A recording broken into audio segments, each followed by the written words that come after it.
Guys, I'm Alpha Potterspot and welcome to week 7 of the Premier League review. If you're new to this series, what we do is take a look at the past set Premier League results, we take a look at the Premier League table, and we finish off by looking at the Premier League top goal scorers. So here is the past set of Premier League results. These games were played on Saturday the 30th of September and Sunday the 1st of October 2017. Also next to the games are their times in this video, so if you want to hear about a specific game, just go to the tab next to the match and just skip out all the other crap. But without further ado, let's get into our first match. We start with Huddersfield versus Tottenham. It was a great start for Tottenham as they took the lead in the 9th minute when Harry Kane opened the scoring. It started with a Kieran Trippier header that isn't cleared by Chris Law and it fell to the feet of Kane, who then made his way into the box before curling his shot past Jonas Lossell and into the back of the net at the near post. And 5 minutes later, Tottenham doubled their lead when fullback Ben Davies got a goal. It was possibly the best goal you might see all season. Beautiful one-touch passing between Dele Alli, Harry Kane and Christian Eriksen. Eriksen was going to find Ben Davies anyway, but in came Chris Law, who attempted to tackle him, but instead knocked the ball to the feet of Davies and the Welshman fired his shot past the keeper.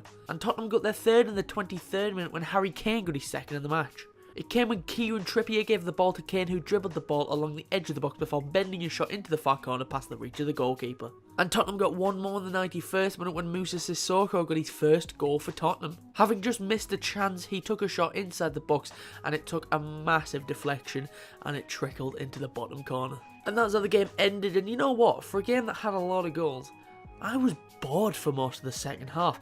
Like, apart from that fourth goal, there was nothing else. Like, no real chances for either teams, but the first half was enough to kill the game off for Tottenham, and striker Harry Kane might be in the best form of his entire career. His tally for August, 0. His tally for September, 13.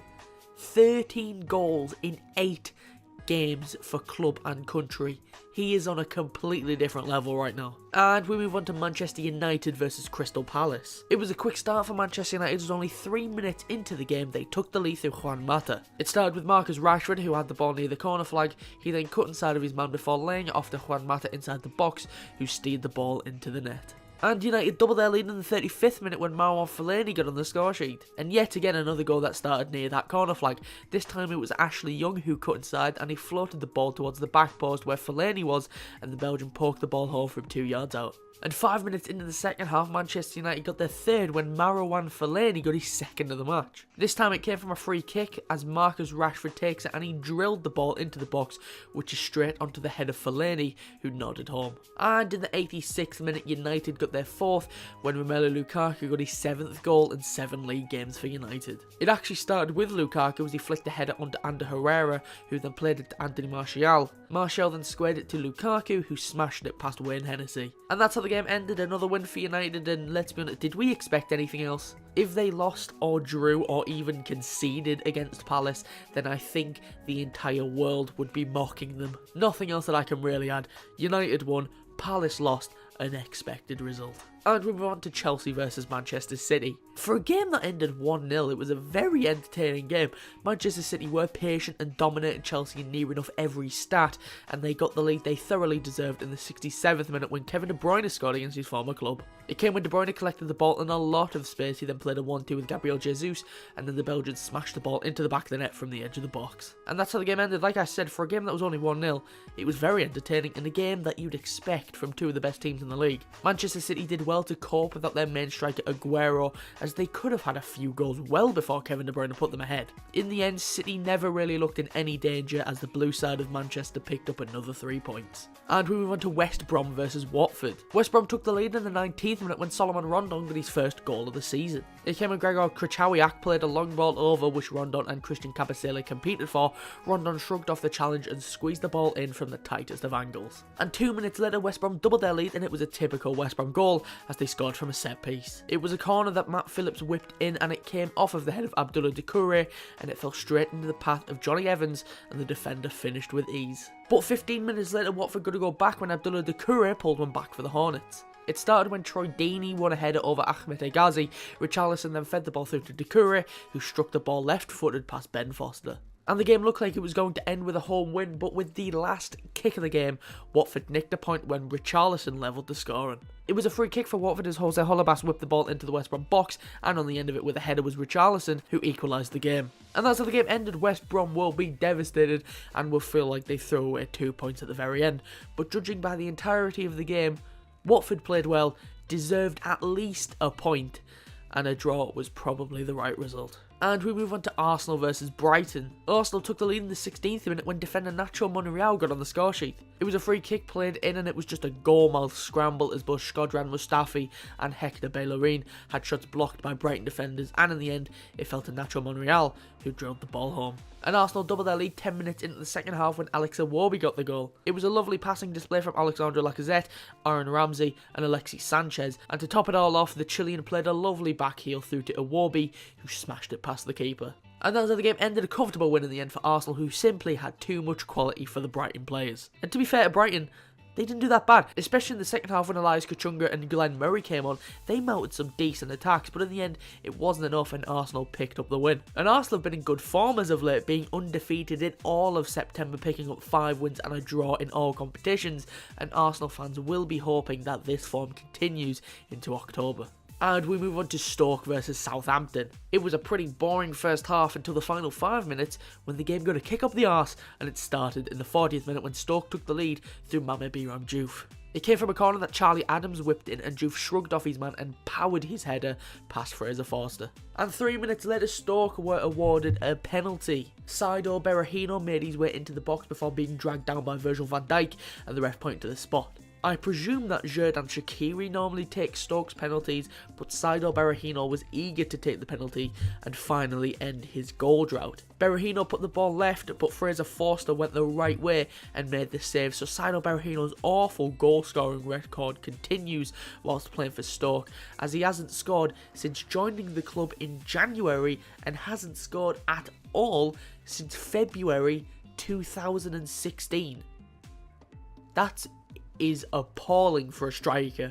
And Southampton equalised the scoring in the 76th minute when Maya Yoshida put the Saints level. Another goal from a corner in this game as it flew into the box. Shane Long missed it, but his missed kick found Yoshida, who acrobatically finished from just outside the 6-yard box. But 10 minutes later, Stoke won the game at the death when substitute Peter Crouch got the winner. It was a scrappy goal as the Southampton defence just failed to clear the ball, and when it falls to Crouch basically on the goal line, the Giants swept the ball home. And that is how the game ended. Southampton should have had 2 before the half-time break, but Saido Berahino might be the worst striker in the world.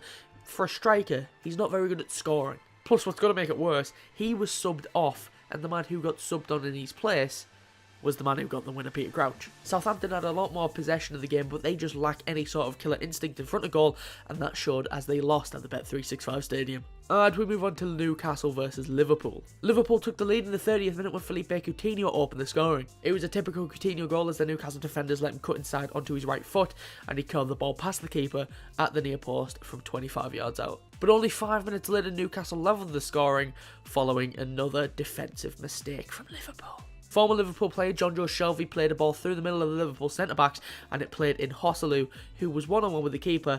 Joe Matip does well to get back and put a challenge in, but he was very unlucky as he actually does win the ball, but it rebounds off of Joselu's shin and it trickled into the back of the net. And that's how the game ended, a very boring and frustrating second half as Liverpool were the more dominant side. They couldn't find a way through as Rafa Benitez continued his record of never losing against Liverpool as a manager. Right. Let's talk about the Newcastle goal. The ball that set it up was a great ball, but it should never have got through. The gap between the 2 Liverpool centre-backs was wider than the bastard Amazon River. Fair play to Matip. I can't be mad at Matip because he actually got back and tried to stick a challenge in, and he was unlucky. But Dejan Lovren, you little donkey. If you did what Matip did and get back, you would have been on the goal line to stop it. I'm actually at a kind of breaking point with Klopp now. If he doesn't buy a decent centre-back in January, then I'm Klopp out. We need a centre-back if we actually want to improve. So Klopp, get us a centre-back, get us a goalkeeper, and sort this out. And we move on to Everton versus Burnley. Burnley got the only goal of this match in the 22nd minute through Jeff Hendrick. It was a lovely team goal as Robbie Brady switched the play over to Stephen Ward. Ward crossed it and it's nodded down by Chris Wood to Scott Arfield. Arfield gave it back to Stephen Ward, who cut the ball to Jeff Hendrick. Hendrick then sidestepped a challenge from Morgan Schneiderlin and slotted it home from 15 yards out. And that's how the game ended. Everton had 2 penalty appeals, but neither of them were given.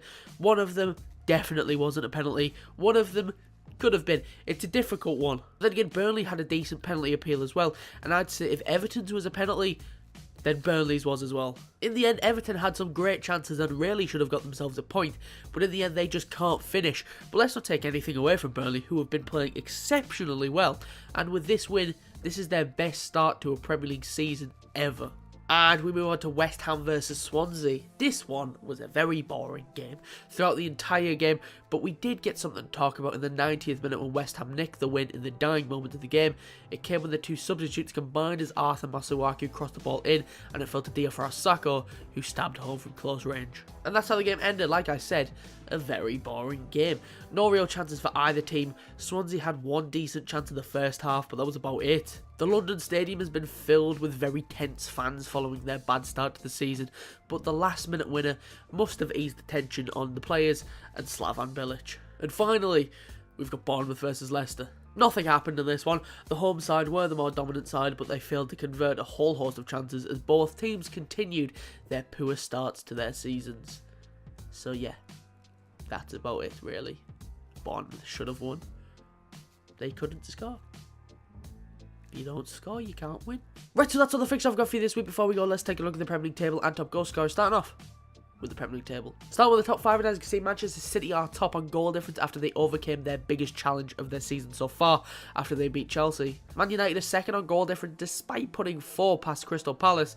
Tottenham are third after they comfortably beat Huddersfield. Chelsea are fourth despite the loss to Manchester City, and Arsenal make up the top 5 after they beat Brighton. Moving on to the bottom 5, and obviously Crystal Palace are at the bottom after another loss this week against Manchester United. Bournemouth are 19th after their draw at Leicester. Swansea make up the relegation zone after they lost to West Ham. Leicester are 17th after they drew against Bournemouth, and Everton make up the bottom 5 after they lost against Burnley. Moving on to the top goal scorers, as you can see, Romelu Lukaku is on top following another goal this week against Palace. That took him up to 7 goals and 1 assist. Sergio Aguero is second, and he might not score for a while following his accident in the week. He's on 6 goals and 3 assists. Alvaro Morata picked up a knock against Manchester City and was forced off, but it's thought his injury isn't a big one, so hopefully he'll be back soon. He's on 6 goals and 2 assists. Also on 6 goals is the goal scoring machine Harry Kane, and making up the top 5 is Raheem Sterling on 5 goals. Right, so that's all I've got for you this week. If you did enjoy, be sure to leave a like and subscribe, and I'll be back in 2 weeks on the 17th of October for the next episode of the Premier League review. Yeah, no episode next week because of international football, so there's no Premier League action. But if you want to follow us on Twitter to stay up to date when we upload a video or go live, you can. The link is in the description, or it's at portionofsport_. If you want to follow me on Twitter or subscribe to my personal YouTube channel, the links of both of those are in the description as well. All my channels should be popping on your screen round about now. But anyway, thanks for watching. Be sure to leave a like and subscribe if you're new. I've been Mark from A Portion of Sport, and I'll see you soon.